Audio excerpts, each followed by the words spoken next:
বাংলাদেশ সনাতন জাগরণ মঞ্চের মুখপাত্র ও চট্টগ্রামের পুণ্ডরিক ধামের অধ্যক্ষ চিন্ময় কৃষ্ণ দাস ব্রহ্মচারী রাষ্ট্রদ্রোহিতার মামলায় গ্রেপ্তার হয়েছেন। তার গ্রেপ্তার ইস্যুতে ভারতের পররাষ্ট্র মন্ত্রণালয়ের নিয়মিত ব্রিফিংয়ে কথা বলেছেন মন্ত্রণালয়টির মুখপাত্র রণধীর জসওয়াল।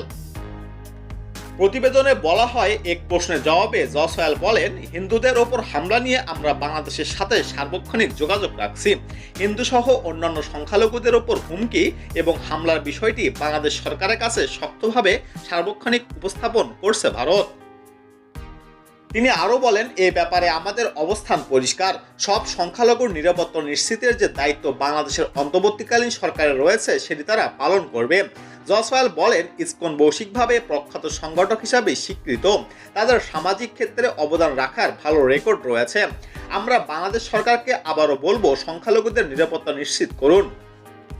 উল্লেখ্য, রাষ্ট্রদ্রোহ সহ একাধিক মামলায় 25 নভেম্বর বিকেল ঢাকা থেকে চট্টগ্রামে যাওয়ার সময় হযরত শাহজালাল আন্তর্জাতিক বিমানবন্দর থেকে ইসকনের সাবেক সংগঠক চিন্ময় কৃষ্ণ দাসকে গ্রেপ্তার করে পুলিশের বিশেষায়িত গোয়েন্দা শাখা ডিবি।